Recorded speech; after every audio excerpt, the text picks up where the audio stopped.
And welcome to another edition of The Voice of Land right here on the Big Play Network, partnered with LPV Productions and brought to you by our friends over at Greeny Sports Cards. Ryan, do we want to do this at the beginning or do we want to make people wait a little Up bit to you, to man. let's just do it right off the top. Let's Yeah, figure out a winner. If you got to go through and make a selection, go I ahead and got do that. one. You Yep, got one ready to go. just did it. See? Yep. See, we that's why this show always runs so smoothly because we're always all on the same page. So I Yes. don't have a drum in front of me, and I don't know how to do it with my, with my mouth or tongue or Yeah. there you go. Who So is yeah, our winner of the Darius Garland rookie card? just gonna show it off first. That's the Yep. PSA 10 Darius Garland Prism, mint condition, beautiful. The winner is her. It's actually a girl. Her name is at Sarah Knows Ball. That's her handle. I don't. Her first name's Sarah. She didn't list her last name, but I will be reaching out to her afterwards, and we'll be making a tweet as well, congratulating her, and we'll get information and ship that out to you. And really, really excited to get that to you. Congratulations. Thanks to Greenies again. This card is really, really awesome, and we're just excited to provide it to a fan. So Yeah, it's a great card. I know that the level of play tonight doesn't really match up with how great that card is. right. Against the Knicks, you hate that it's against the Knicks. Even with those extra days off, it just seems like half a step to a full step slow, and OG Anunoby is just finding a way to shoot threes that I've never seen him shoot threes in Right. his entire career.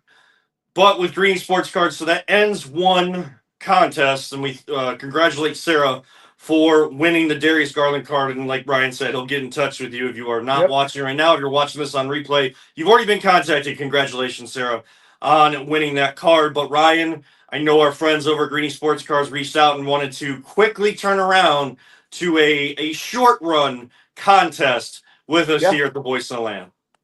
Yeah, so Greenies, they've been so gracious in providing us just some really top of the line things to provide for our viewers. Uh, Greenies, as we've been promoting this, the last I feel like 2 months, is having a huge show here at the end of the month. Can you explain that show real quick, Kevin? Yeah, it's their biggest of the year. It's going to be at the Independence Fieldhouse, right on the campus of Independence High School, and right down there. It's easy to get to off of 77 and Rockside there, and then you kind of just drive up Rockside and you follow a couple little instructions there. But easy to get to. The biggest show of the year.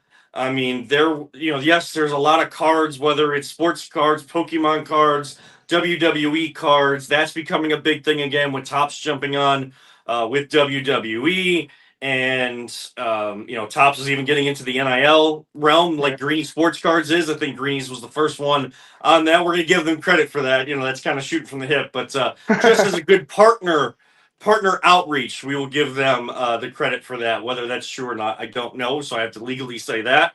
But it is a huge show. Last year, my wife and I came away with a signed Shane Bieber jersey. Nice. We picked that up not knowing if he was going to return the next season or not, and we kind of did it right after. That's the day we got the unfortunate injury news for Shane Bieber too. We had talked.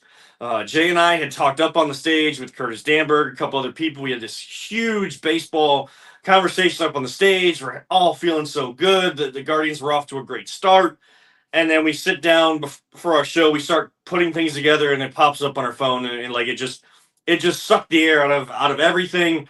But there's a reason why Shane Bieber re-signed here and Right. decided to try to come back, and whether it's to show everybody what he can still do or just show this organization to then get that next contract if the option is not picked up. It was just it's a guy that loves the city, loves this area, gives back to it all the time, and those are the type of people that whether they stay with the whole organization the entire career, Ryan, I mean, it's someone that we're going to always cherish having that jersey to honor um, Shane Bieber being a Yeah. Cleveland baseball player, and that's never going to go away. And there's plenty of guys on that organization. We'll get to baseball here in a minute, Right. So but they, yeah, they have more than just cards there too at the show. They have memorabilia, yes. they have autographed jerseys, balls, stuff like that. That's really, really awesome. Yep. So plenty of different stuff. I know that there were different radio stations and other stuff like that. They had like activations going on, like Papa Shot and stuff like that. So more and more people are jumping on with Greeny Sports Cards. So with this show, what can people get as we get into this contest?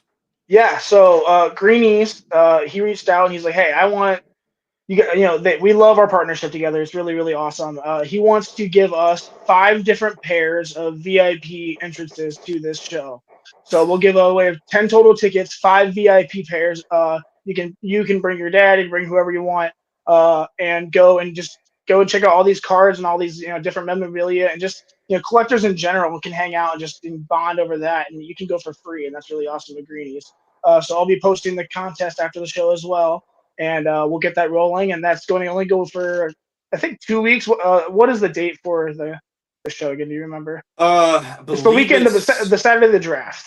yeah, it's Yeah, that weekend of the draft, and so it's the 25th through the 27th, I think. there you Want to go. say it Okay. runs Friday through Sunday. Yeah.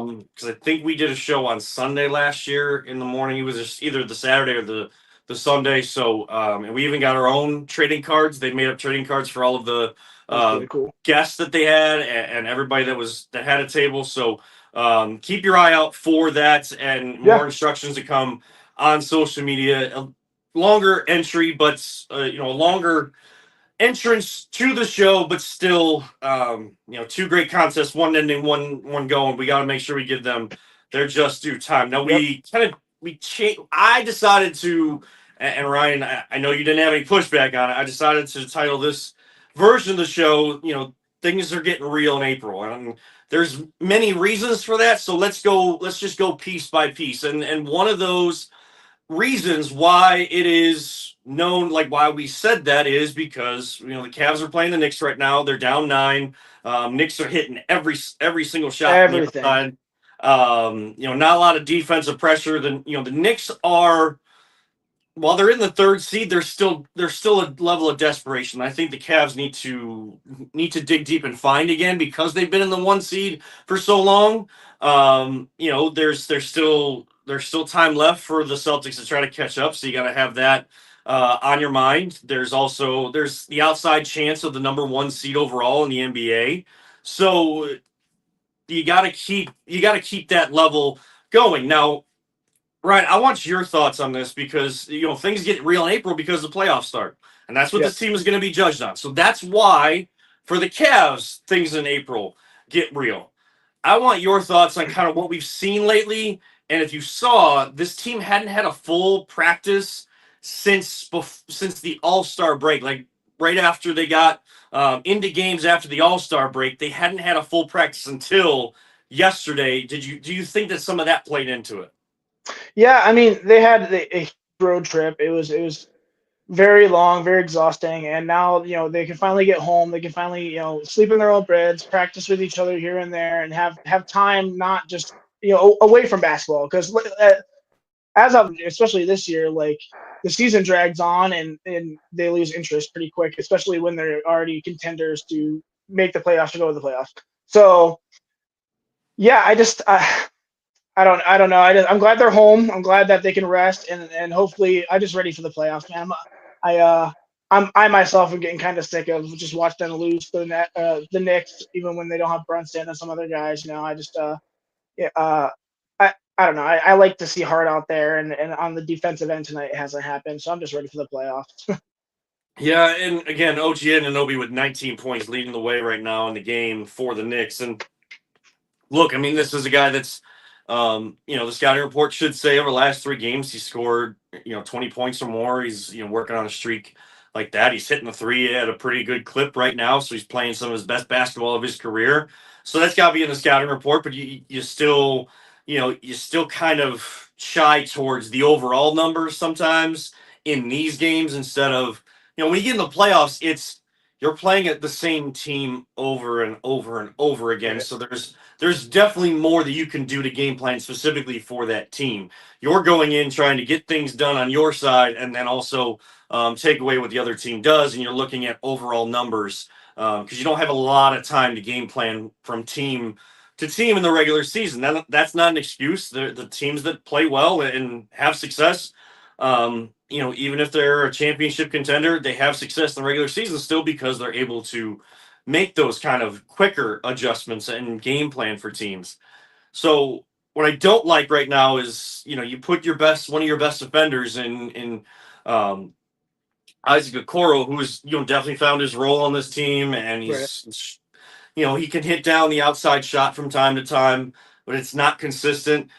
Giving a lot of room to OG Anunoby and just allowing him to fix the ball. When you are a shooter, Ryan, when you have a chance to fix the ball in your hand and you can get the laces, basically like the laces Right. part of the Too much basketball, time.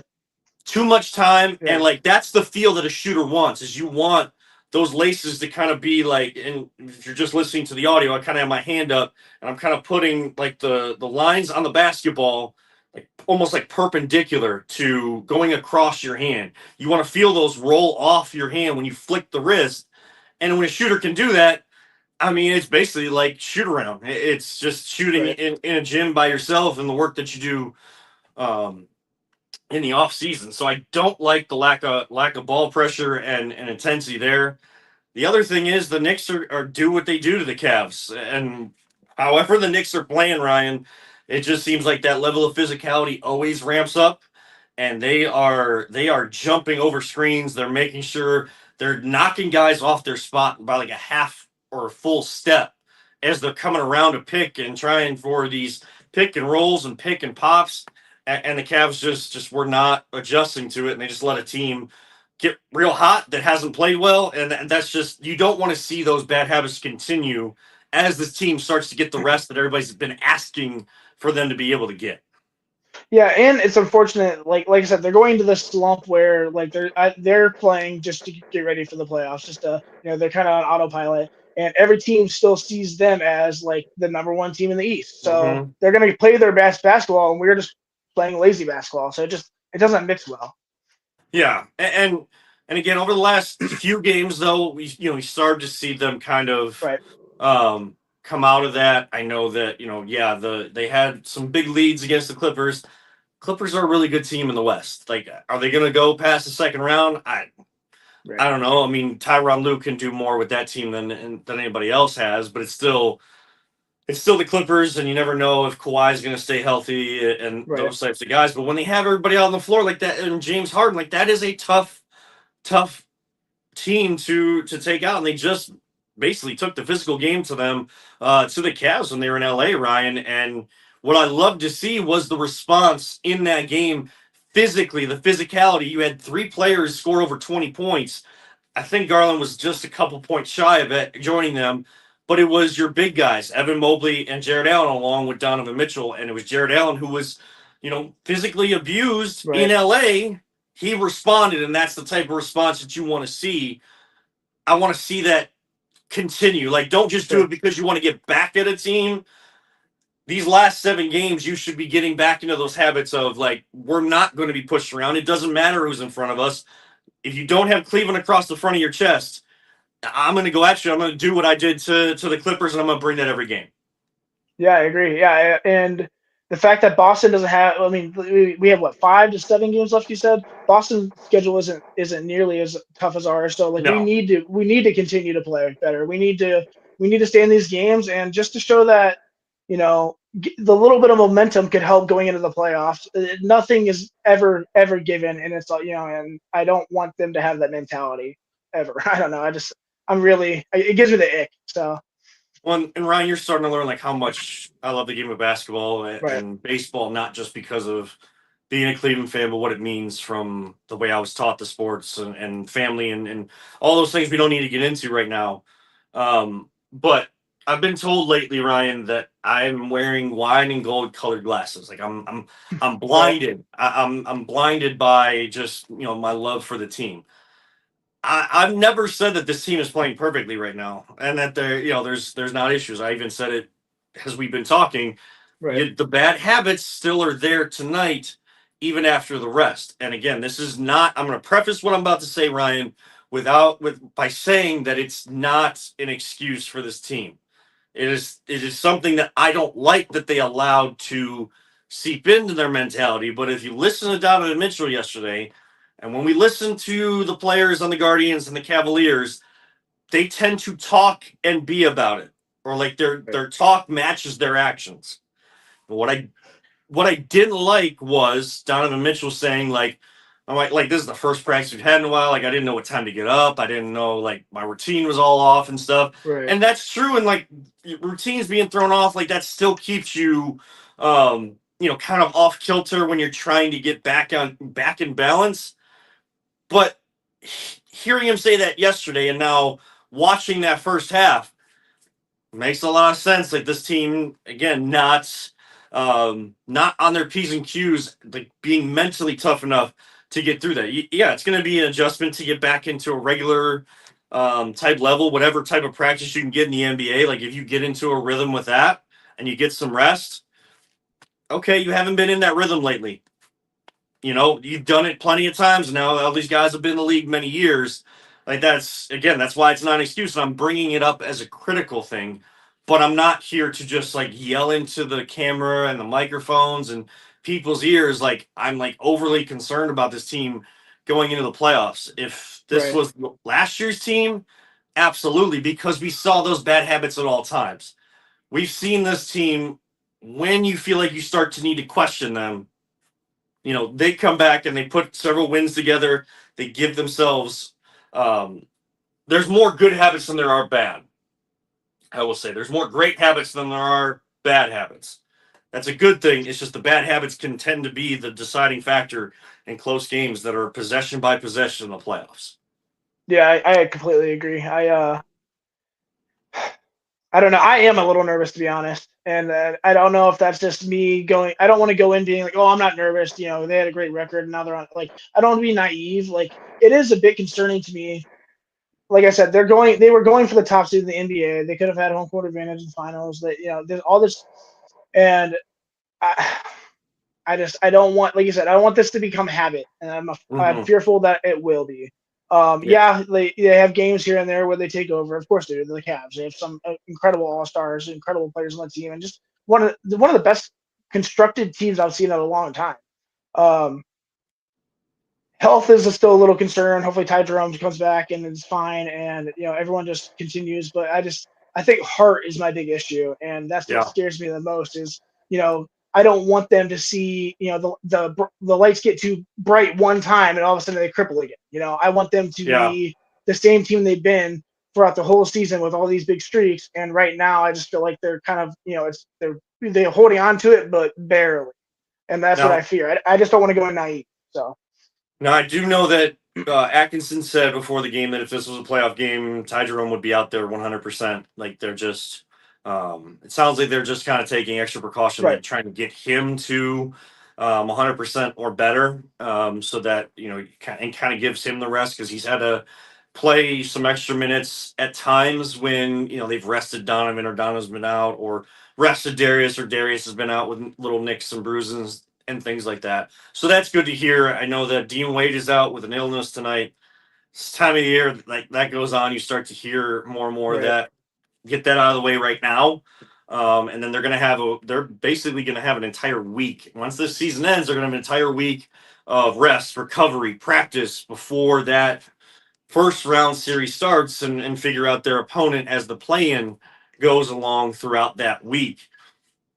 I will say, like, I'm one of the worst people to watch basketball playoffs with or baseball playoffs with, because the nerves are always there. So, like, I'm not saying Right. I'm not nervous. I guess what I'm saying is, like, I don't want to sound naive and say like I'm not concerned.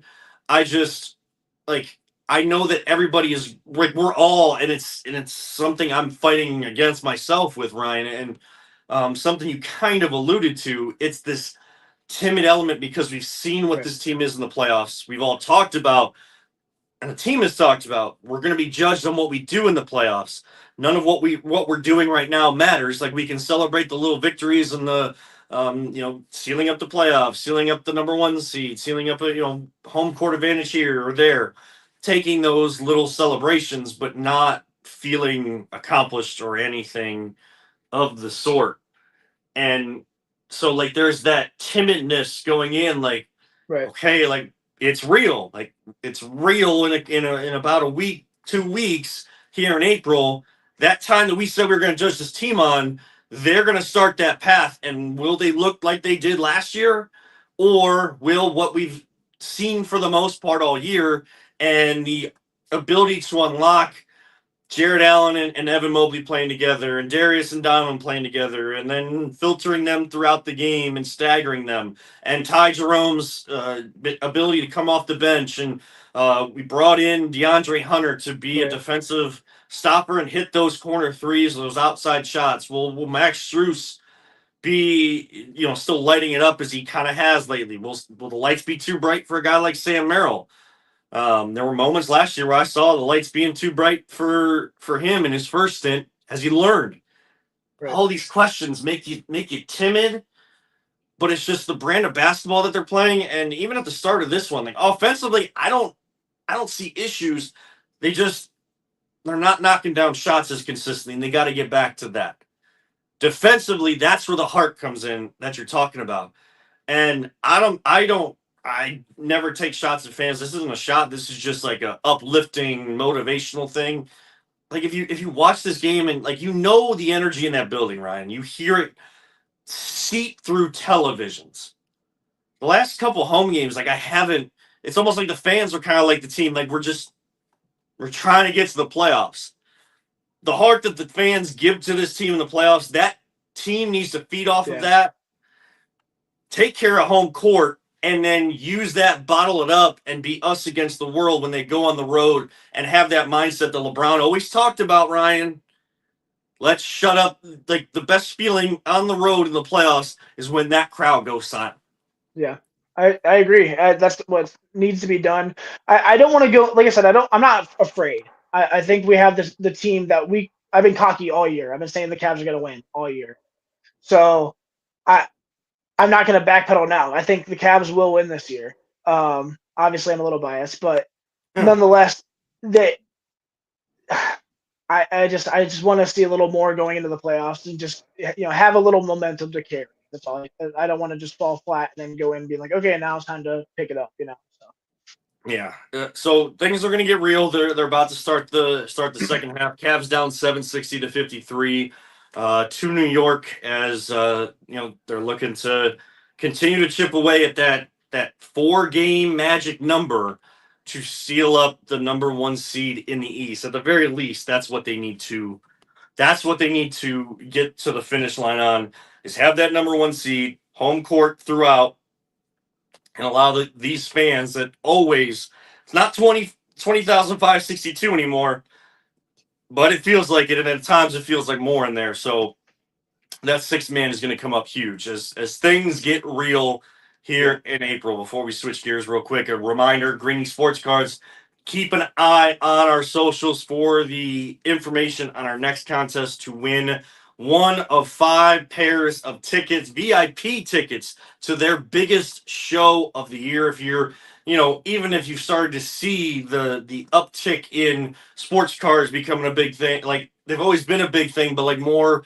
attention and spotlight on them. If you want to take a look at what that is, or you're into that and you want to see what other people have, or memorabilia, and be able to talk to people that have similar stories of being Cleveland sports fans and all of that, we're giving away 5 pairs of VIP tickets. So keep an eye at VTL_pod on Twitter and our social media pages for instructions that will be posted after the show and moving forward this week. And we'll get that contest. We'll wrap that up before the show, the 25th through the 27th in Independence. Go to greensportscards.com for all their information. They're always live on Tuesdays on social media as well, with some eBay bids and stuff like that going on. Talking about things getting real in April. Well, baseball is real. Baseball is back. The torpedo bats are the talk of the town, and maybe the Guardians could use some of those torpedo bats as runners in scoring position, as it tends to be here in April. Offensively, they're not getting that big hit. They just got swept by the Padres. I know a lot of people are freaking out already. 6 games in, we're not even 5% of the way done with the MLB season, Brian. So trying to keep that in perspective. You don't like what you're seeing, But you got to admit, you ran into a team that decided to come out of the gates red hot, and like everybody is hitting. And when you're getting bloop Yeah. signals, and Jose Ramirez is having the ball hit to him at third base, and it's going every which angle, and he's just missing by like centimeters to to throw the guy out as he's barehanding little squibblers and all of that. When things are going your way, boy, oh boy, that common adage, Ryan, of it's not about who you play, but when you play them. Yeah. That tends to make a big deal in baseball. Yeah, I mean, honestly, it just seemed like the Angels in the outfield were just like adjusting their hands and catching the Yes. every single play went their way. I'm Yeah. glad to be done with that series. Forget the Padres, whatever, they're good. I am a little nervous, but I'm trying to just calm it down. Like you said, we're very early in the season. I do have some concerns, but nonetheless, I'm just very small sample size, so I don't want to overreact. Yeah, I mean, I know people have been saying like, "Oh, Nolan Jones, like, why would you even bring him back here? He's batting less than 100." It's like going into today, like it was 5 games, now it's 6 games, and he went 2 for 4 out there. He was one of the Right. lone bright spots offensively for this team. Now he did hit into a double play in the eighth when they had 2 guys on, and no, I think only 1 out and a chance to really get a big hit. Then he goes into a double play.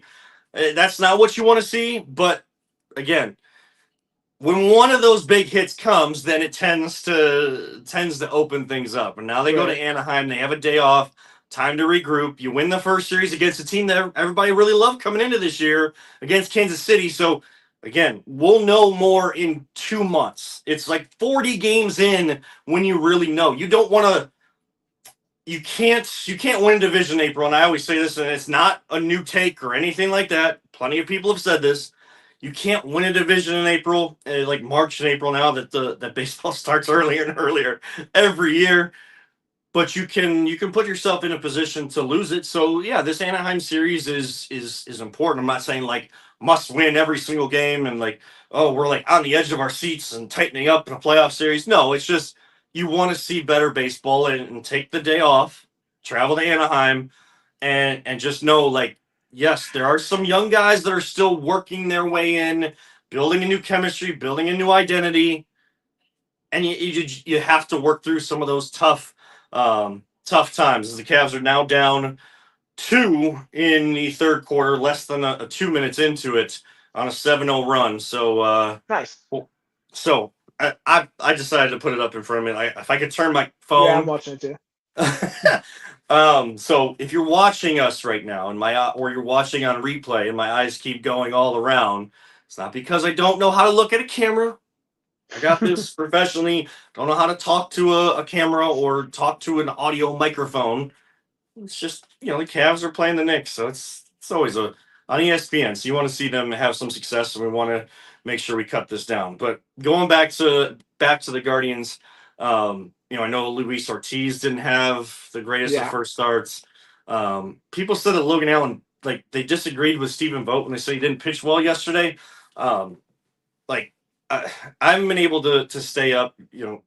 Link is all over the place Yeah. for some of these West Coast games, but try to keep an eye on it. And as I'm kind of putting him to bed and taking care of things, keeping an eye on my app and all of that.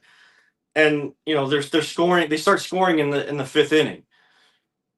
I think Logan Allen actually pitched decently well yesterday. He got into some trouble, and Vogt even talked about it. He got himself out of it. You don't want to be a pitcher that's always kind of in trouble and playing on the line like that. But I think Logan Allen is taking a little bit of what we saw in the spring and bringing it over. And it's just the first start of the year against the hottest hitting team outside of the Dodgers in all of Major League Baseball.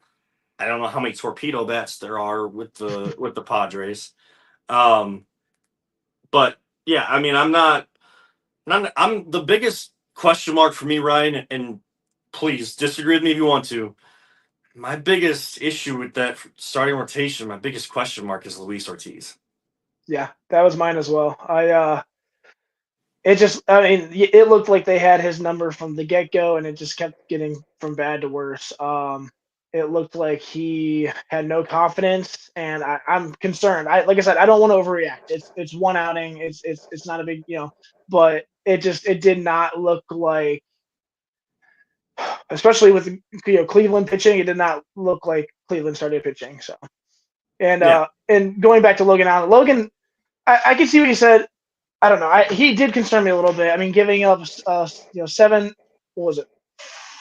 Hold on, I'm sorry. It was 4 hits. I think he gave up 4 out of Yeah, the 7 last night. yeah, But I mean, the other part of that, and again, it's not when I say certain things, like it always comes out and it sounds like it's an excuse. I'm just talking sure, reality of right, situations. When you're a starting pitcher and you have to keep going out there and putting up zeros even early, and like your team is struggling with runners in scoring position and in crucial moments, and you got to keep it as close as possible to hope that breakthrough comes in. I mean, that's when a young guy like Logan Allen has got to stop like gripping the ball tighter and feeling yeah, like he has to. That's like where I'm. That's where I'm critical. That's where the growth and development I'm trying to bring out is. It's not an excuse to not pitch well, but it's understandable. And really, the correction isn't pitching better. It's not gripping that ball as tight and feeling like and gripping the bat as tight when you go up there, and every individual feeling like they have to be the guy to get the momentum back on your side. yeah, It really does take a team, and in team sports it takes a team to do those types of things. So that's what they're fighting against early in this one. They're 2-4, and we'll see how they we'll see how they react in Anaheim in a couple days. What have you made about this torpedo bat conversation? I mean, I find it interesting that they. I mean, apparently it's within the legal parameters of what you're allowed to use.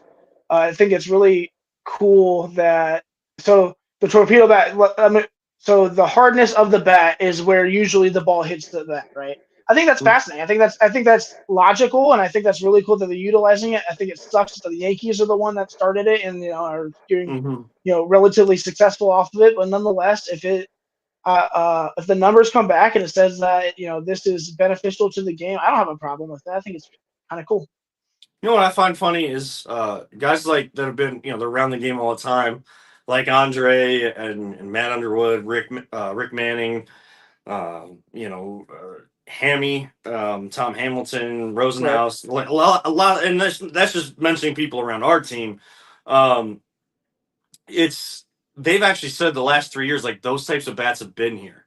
It's just now catching, Interesting. like that sort of concept has been in Sure. bats, and like now it's catching because it's you know led to success. Ellie De La Cruz switched bats to a torpedo style bat, and then he goes out and has 7 RBIs and 2 home runs and Yeah. and whatever for the Reds. So it's gonna catch early attention, but it's not like that stuff hasn't been around.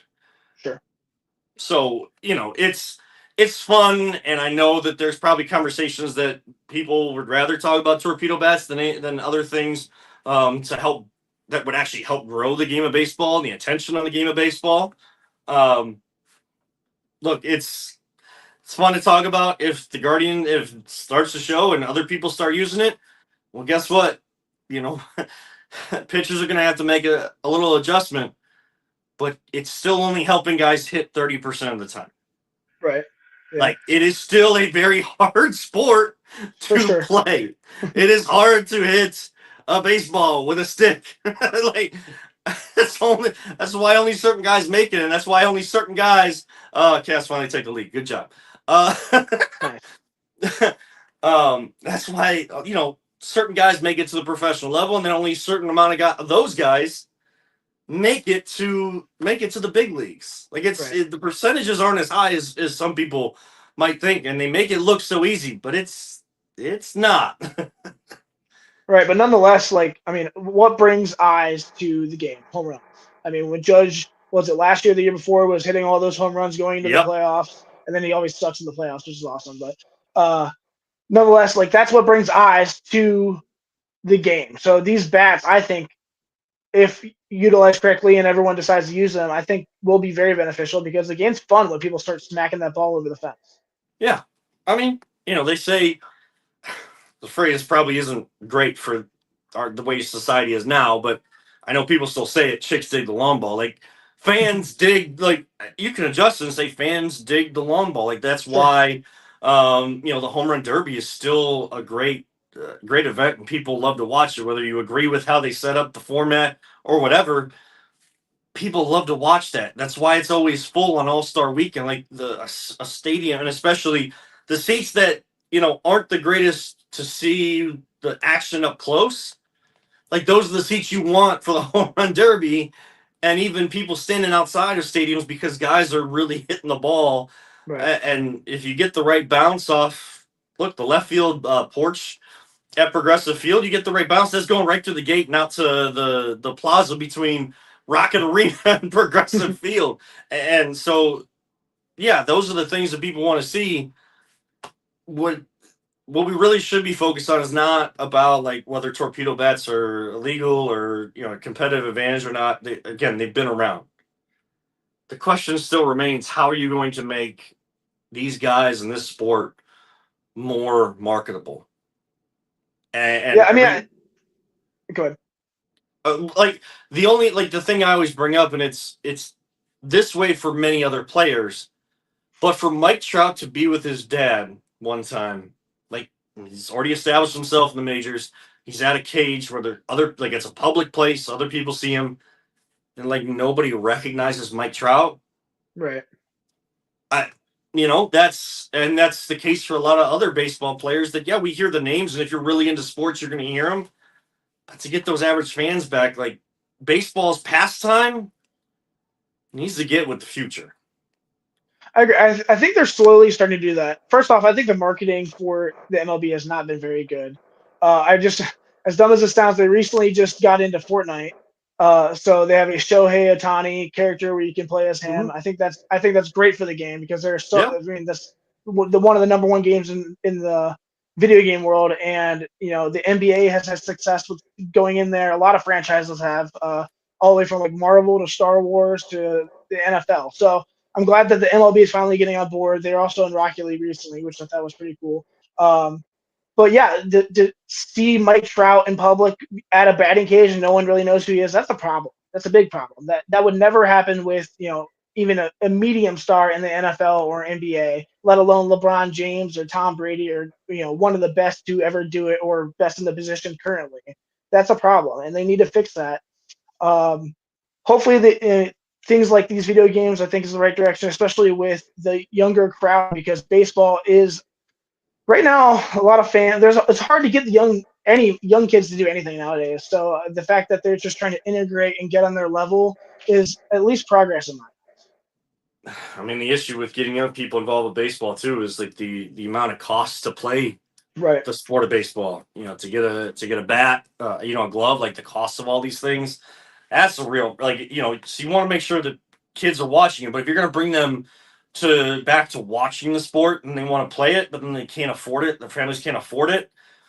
So like but that's the type of motion, things you want to see get in motion to continue to grow the sport and bring it into the 21st century, like Right. where like everything else is. And I love that you mentioned that they have guys in video games like outside of MLB the Show, or like if you're NBA, Yeah. you don't have Right. it's not just 2K, it's other things.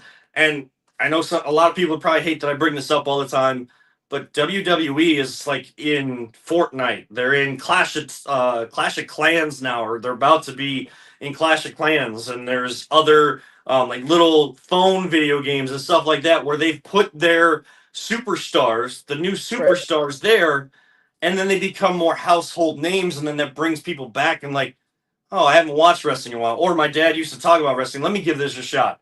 And whether you like it or you don't, like that's great marketing. How can Exactly. baseball and Rob Manfred tie into that? And I think that's a big question as baseball gets going, and that gets real in April. You know what else is real in April? Later on this month, the NFL draft is here. Oh yeah. I don't want to dwell on like what the Browns should do. Like I'm just, I think there was a question at work today on the really big show on ESPN Cleveland. Yes, I work at ESPN Cleveland. I try to keep these two things separate, but I still acknowledge, it takes a lot of work to get into this type of business. Um, and there was a question like, where is your Browns fandom right now on a scale of 1 to 10? Like, you could read it as like faith in them, or just like, like right now, like your interest level in them. And I didn't say it out loud. I just kind of tweeted it out. I said 1. That doesn't. I know people would say, "Oh, well, you're not a real fan." It's just like I don't know how many times I can listen to people that want a quarterback at 2 say, "Well, you need a quarterback," and like we don't need Abdul Carter at number 2. We already have a great pass rusher. We have other guys that are coming up, or the people that want to trade down, or the people that want to take Travis Hunter or Abdul Carter. And this isn't. Trust me, it's not a shot at you, Ryan. I know you No, want to trade dude, down. I am so drafted out right now. It's not even funny. I'm ready for this to be over with. And I've never said that like ever. So like as a Cleveland fan, yes, we always used to get excited, but like in high school, I was with buddies. I was doing mock drafts all the time, and like I would take that on just like on a personal aside thing going forward. Even when the Browns weren't necessarily at the top of the draft, or didn't have first round picks, like I was kind of into just the overall thing, and that's just being a sports fan. The NFL rules all, dude. yeah. I'm so over it. Yeah, I'm just now just focusing on fantasy football really. So if any of these guys who I like go to the Browns, they're cool. But I'm not. I'm tired of arguing about pick number 2. I'm tired of. I'm so over it. And I'm Mr. Draft, man. It is literally exhausting. Twitter is so toxic lately, and I love Twitter, and it's just I can't wait for this draft to be over with. The worst and funniest part about all of this, like it's kind of like the same, like those two at the same time, is like when a lot of people are saying right now nationally and even locally, no one knows what the Browns are doing. Like they're like such a big mystery. And then like the very next hour, someone's coming out with a mock draft saying, "Oh yeah, like they're definitely not taking a quarterback." Well, Right. someone that works right alongside you, or you just said you don't know what they're doing or what they're thinking. So, like, what is it? Silly season used to be fun, man. Like, silly is supposed to Yeah. be fun. Silly sucks. It sucks when it's a bad class too. Like for especially quarterback or major key players or stars. There's not many in this class. There's great running backs, great tight end class, but overall, like the prospects are not all very great. So they said there's about 13 true first round talents in this draft, which is just Yeah. insane. So Only 2 real special ones. Now, right. generational, that gets thrown around, I think, too easily in Yeah, sure. today's world. Like, the definition of generation expands a little bit more time than just 1 year to the next. Right. But there are plenty of players in this draft that it's going to get real for, and their opportunity to play in the NFL that people maybe they're not talking about them, but you know a lot about them, Ryan. You shed light on them a great way every single week. Let's go for Ryan's diamond in the rough as things get real for draft prospects. Who is on the docket for tonight? This one might be my favorite one I've done. His name is Desmond Watson. I've heard the name. Defensive tackle out of Florida. 6'6", 464 pounds. He runs a 5.92 40 time, which is insane for a 464-pound man. He was a 3-star recruit out of Florida. He had offers from like Ohio State, Alabama, Georgia, Michigan, but chose to stay home. He is a testament to durability because of his size. At 464 pounds, he has played every single game, every single year. He's played every single game all 4 years, which is crazy for someone that big. Yeah. Not saying he played every down or even started, but he played in every game. He was never hurt. His stats are not very good. 63 career tackles, 3.5 tackles for a loss, and only 1.5 sacks. But I love this guy's intangibles. The first thing that I want to talk about is his 40 time. I did a little statistic here, but big guys shouldn't move that fast. At 464 pounds, a 5.92 40 is insane. The average weight for NFL defensive tackle is 305 pounds, and the average 40 time is 5.06 seconds. So to compare, the average NFL defensive tackle would have to run a 40 time with Tank Dell on his back and still do it in less than under a second than he would normally do it. which is just insane. That's That's nuts. unheard. That's unheard of. Uh, I know that's it. It's crazy. Um, he also did 36 reps on bench press, which is most in the class. So this dude is just is strong. He's big and he's strong. He's a brick wall. These are his strengths. He's a brick wall against the run, specifically against the run. He's got a fantastic anchor and can easily take on double teams because of his size. He's a nightmare against the run. Um, he's surprisingly late on his feet, and he's has really good gap integrity.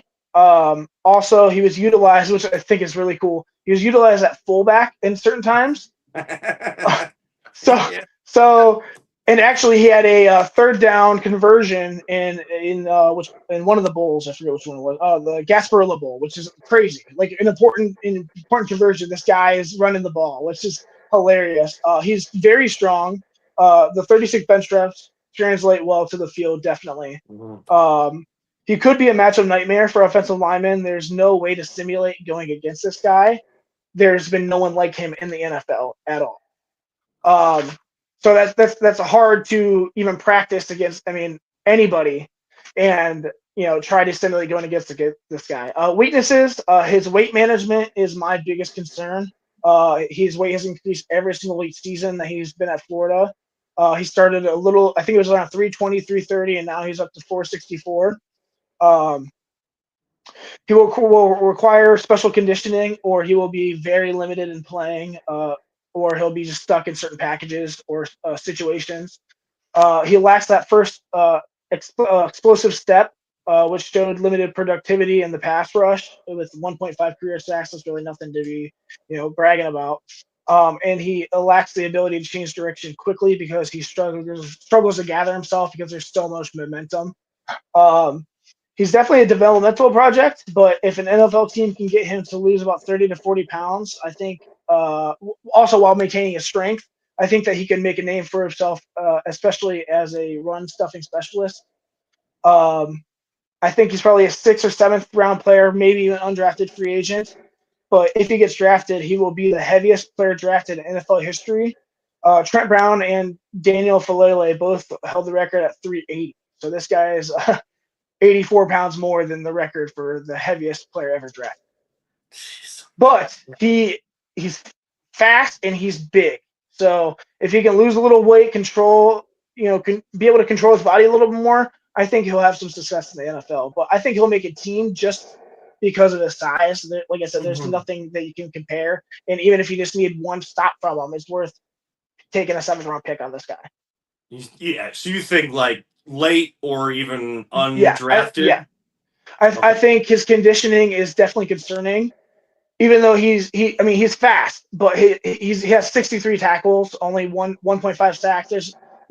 He played every game, but in limited series. So if a team can really mold him, I think that eventually he could be a guy that gets 30 to 35 snaps. So right now, I'd say about 15 to 20 max a game. Well, I mean, yeah, because I saw the reason why, and I'm remembering why I heard the names. I saw Right. stuff through Bleacher Report. What's funny is, I've had Bleacher Report and the ESPN apps on my phone for the longest time. I think it like until last month it had been 2 years since I had turned the notifications on because Nice. like I kept turning them off for WWE live events like the pay-per-views Right. because they would tweet out like, "Oh, this person won this belt, this person retained," and like they would send a notification from their app about those things because they have people that work in that industry, and it's just like I can't watch it from the start. I can't watch it live, so I need to shut off everything, shut off notifications. Well, it got Yeah. to a point where I just for the longest time completely forgot to turn those back on. So I turned ESPN and especially Bleacher Report back on. So I'm getting all these draft updates, and I saw his combine workout and stuff, and I saw his weight, and I was like a lot of people are talking him up and talking about what he can do, but yeah, like weight, like some people say, like linebackers are undersized, like they need to gain weight, or there's Right. defensive linemen that need to lose it. Those like if he wants to stay in the NFL, like that's an opportunity. you get drafted or you get signed, you get to pick where you go after the draft is all done. You know, at that point is what you make out of the opportunity. Sounds Yeah. cliche, but it really is. You want to make your dream come true. You want to stick around. What type of work are you going to put in? What are you going to show NFL organizations? And I like the fact, like, he's big and he's strong. So the fact that, you know, he has to cut weight, I believe. I mean, obviously, there's nobody in the NFL history that's been his size. He's moldable. I mean, if he really wants this, and he really, I think that he could be coachable and moldable enough to where he is somebody who can be in the NFL for a decent amount of time. And it's funny because he actually has a brother who plays at Oregon who's a wide receiver and is a beanpole. So it's funny how these guys are just complete opposite of you. So, yeah. Cavs up 91-83, 15 seconds left in the third quarter. Knicks with the basketball. Cavs on an 8-0 run after the Knicks kind of tied things up. So I'm even though we're not governed by anything, I still like the rules at the radio station are like if it's not your thing doing play-by-play, like you can't do it. So so couple seconds left and looks like a foul might have been called. I know Bridges at the line. Don't know. Oh, they're in the bonus. So little nick or something like that. So the Cavs looking to be at least up 6 going into the final quarter. Crowd definitely starting to get back into it. Things getting real for them. Things getting real for the Guardians.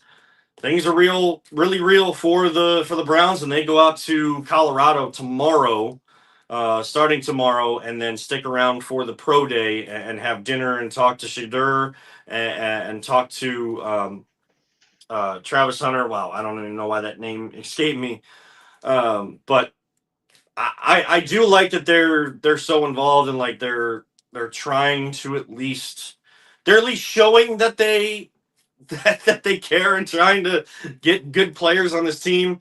They better, dang it. Will they make the right decisions at Right. the final buzzer? I don't know. The last piece of getting real in April.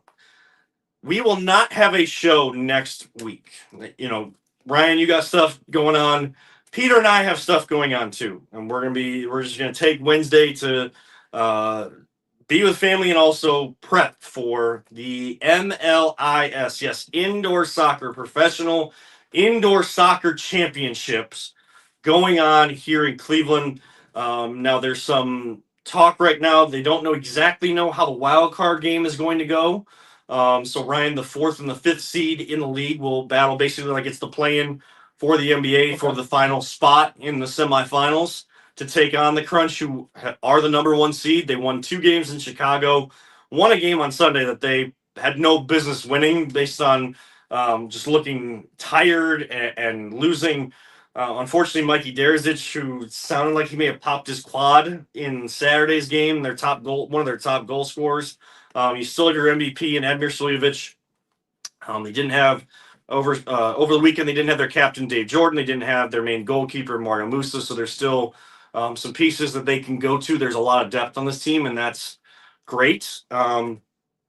But it gets real, and what they've been asking for, and they're trying to ask people go to Ticketmaster.com, search the Cleveland Crunch, trying to pack the Wolstein Center. That's where this team, the Crunch, used to play indoor soccer. Excuse me. Indoor soccer used to be played here in town, and you know it. I don't like to talk about myself a lot, Ryan, but it's going to be a special moment. It's going to be a very full circle moment. For a while, that was the only ticket my parents could afford because it was inexpensive. It was very family friendly. And so now to have a chance to call, you know, hopefully a couple Crunch games, but, you know, at least calling a Crunch game, the place nice to go watch them. That's cool. Very, very full circle. Of course, Peter and LPV Productions, they're going to be bringing all of the angles and stuff. Again, the wild card game, there's been talk whether that's going to be here the night before at the Sportsplex where the Crunch play, or if that's going to be somewhere else and they travel here. Like, I don't know if they're still kind of working through the logistics of that. But Friday at 5, the first semifinal goes. And then just like kind of NCAA tournament, they have tentatively scheduled, they have game 2 of the semis with the Crunch at 7, but we know that won't start at 7. It's going to be a long day. have the potential to call, and Peter covering 5 games in 4 nights. So in the 2 men's semifinals on Friday, women's final, they just started their women's league this year, so they're building teams right now. They only had 6, so they put the top 2 teams right there in the championship to try to win the league. That will be Saturday at 6, and then the men's final is Sunday at 5. Again, Ticketmaster.com. Get tickets. Let's fill up the Wolstein Center, especially that lower bowl. Trying to get to 5,000 fans filling up that lower bowl at the Wolstein Center. And with so many people that wanted to go and it couldn't, I've checked on tickets, Ryan. Like for a championship and like playoff atmosphere, tickets are very affordable for that type of level of play. Things getting real for them, and we love the support that they just show us. They don't have to, but they do all the time. It's really awesome. Really excited for you and Peter as well, just to have the opportunity to do it in the playoffs, and hopefully they go far and win it all, man. Bring Cleveland another championship. That'd be really cool. Yeah. So remember, keep an eye on our social channels for the newest contest with Greeny Sports Cards. Go to greenysportscards.com for all the information about what they're doing out in the community and all of their shows. Big show coming up in Independence. We're giving away 5 pairs of VIP tickets to their show at the Independence Fieldhouse in Independence, Ohio. So keep an eye out for that. We are off next week, so we'll be back in 2 weeks. So, hopefully, Ryan, we're talking about at least one championship and a team that's on a quest for another one in the Right. Cavaliers. We will talk about all of that when we get back. Fun show, loaded show. Really a show that flew tonight, but I think you kind of see April, while the weather might still suck outside, sports fan wise, there is a lot to keep an eye on. And plus, this weekend, Final Four for both men's and women's. That championship, the national championships, will be determined this weekend. So a lot to look forward to for sure. Definitely. So for Ryan Mosser, I'm Kevin Arlen, and thank you to our producer extraordinaire behind the scenes, Peter Tellup, bringing us virtually or in studio the greatest show we can possibly provide to all of you and all Cleveland sports fans out there. I'm Kevin Arlen, reminding all of you, don't let anyone ever tell you it's just a game. We truly love you all 3,000. I will keep saying, don't talk about it, be about it. Heck yeah. Sign Nick Chubb. Sign Nick Chubb. And and live life, all gas, no brakes. That'll do it for this edition of the Voice of the Land, the Big Play Network, Be On Air Podcast Networks. We thank everyone that tunes in live, on replay, and of course to the audio throughout the week. Have a great week, everybody, and we'll be back in 2 weeks right here on the Voice of the Land.